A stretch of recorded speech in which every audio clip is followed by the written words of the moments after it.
So let's take a look at another example problem. So now let's go to problem 1.3 from our textbook here.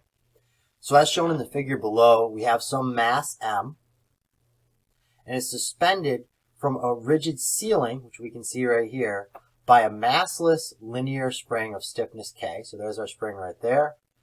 Assumption we're making that it's massless. So now there's three different parts to this problem. In part A, they want us to reference back to section 1.3.2 in our textbook and follow these steps in order to determine the equation of motion of mass M. So we need to come up with our equation of motion from this here. Now, one of the things that this should trigger for us from all of our previous courses, if we're talking about an equation of motion, we have a given diagram here, it should really make us think, okay, I'm going to need a free body diagram to come up with my equation of motions, do some summation of forces. So all that should be kind of going on in the back of our mind as we're looking at this and reading through the problem. So they give us a little bit of a hint here. They want us to measure the displacement U. You can see our U right here, of the mass vertically downward. So that's another hint right here of which direction maybe we set up our coordinate system, what's positive, what's negative, from the position where the spring is unstretched. So here's our unstretched spring length L naught right here. So we need to write out the equation of motion given by the form from equation 1.4 in our text. So we'll go through what both this section here and what this equation are as we start for our solution for part A. Now in part B, they want us to determine an expression. So we're looking for an expression, not a final answer in a numeric value. We want to come up with an expression for the undamped circular natural frequency, or omega sub n, and the period T sub n of the spring mass system. So right here, we can come up with this expression relating our omega sub n and our T sub n.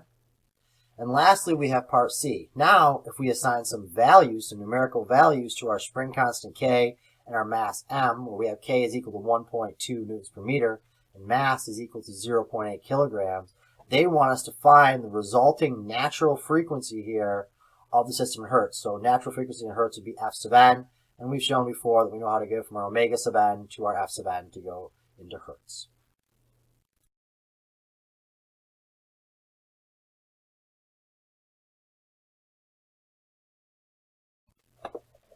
So now that we've had an opportunity to read through the problem statement and see everything that they've given us as far as our known values and what they're asking us to solve for, the next thing I want to do is to break everything down and clearly label them, leave them all on this first page on my setup page here, where I have all of my known values for my given variables here. So I have my mass, M, is equal to 0.8 kilograms, my stiffness, K, which they gave us is 1.2 newtons per meter, my displacement, U, and my unstretched length of the spring, L naught. And we reference back now for these variables to our given diagram over here. There's our mass M, there's our spring, our massless spring with the stiffness K, acceleration of gravity going in the positive direction down, unstretched length here, amount that it stretches here is U.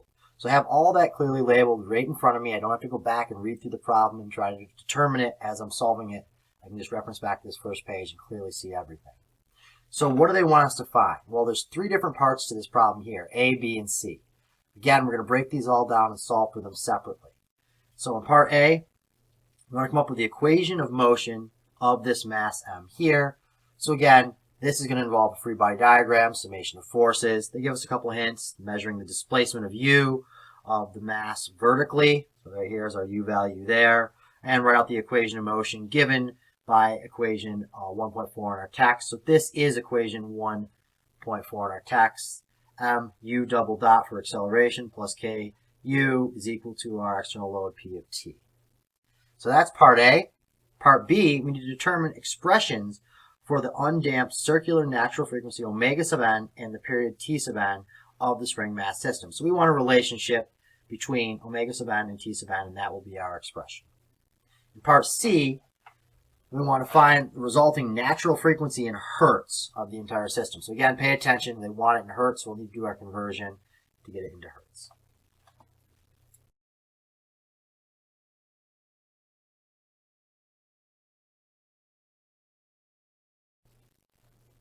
So the next thing we want to do is actually start our solution. And where we want to start here is by solving for our equation of motion. In order to get our equation of motion, we want to draw out our free body diagram from the information given to us in the problem statement, along with that of the given diagram. So we take a look just at our mass here, and we're going to use this to create our free body diagram for the mass. So the first thing we want to do is ask ourselves, what forces are acting on this and in what direction? we're considering this to be our positive x direction going down. We always want to come up with our coordinate system so we can reference back. Helps us keep track of our negative signs as we're solving our problem out. We're going to consider down to be positive x, which is acting in the direction of gravity. So our spring force, our F sub s, is going to be acting up on our mass m here, and we're going to have our weight force acting down in the positive x direction, which is equal to mg. Again, so this is positive x, so our spring force would be negative with our given coordinate system that we chose over here. So with that, what we want to do is start creating our equations of motion. So we start with our general equation of motion from Newton's second law, summation of forces in the x direction is equal to mass times acceleration in the x direction, where a sub x is our second time derivative of our position, u. And our u is going in our positive x direction there. So by choosing this positive down, we've eliminated some negatives in our problem solving. So with this here, the next step we want to do is plug in our values for our specific problem here. So we take a look what forces are acting. Well, we have our spring force in the negative direction, our weight force in the positive direction.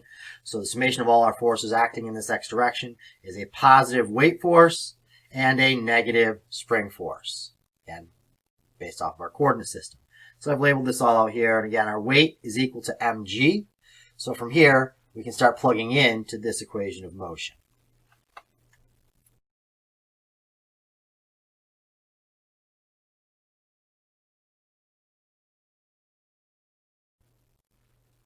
So as we continue plugging into our equation of motion, we have summation of forces in the x direction is equal to what we just found here, our weight in the positive x direction, which was mg. Our spring force in the negative x direction, F sub s, is equal to the right-hand side of Newton's second law, mass times acceleration in the x direction, which is our displacement second time derivative. So let's take a look now at just our spring force, our F sub s here. So when we do that, we break this down and see that our force elongation equation for a spring, we recall, is F sub s is equal to our spring constant k times that distance u that it stretches. So we can take this relationship, plug back in for our F sub s, and we end up with our equation of motion now. Summation of force in the x direction is equal to mass times our acceleration in the x direction, our u double dot, is equal to mass times acceleration due to gravity, which is our weight force, minus our definition for our spring force here, acting in the negative x direction of k u. So that right here we can reduce down, solve this for our m sub g, or our weight here. M sub g is equal to our mass times our acceleration in the x direction plus our spring constant k times the length that stretches over u. And this is our equation of motion for part A.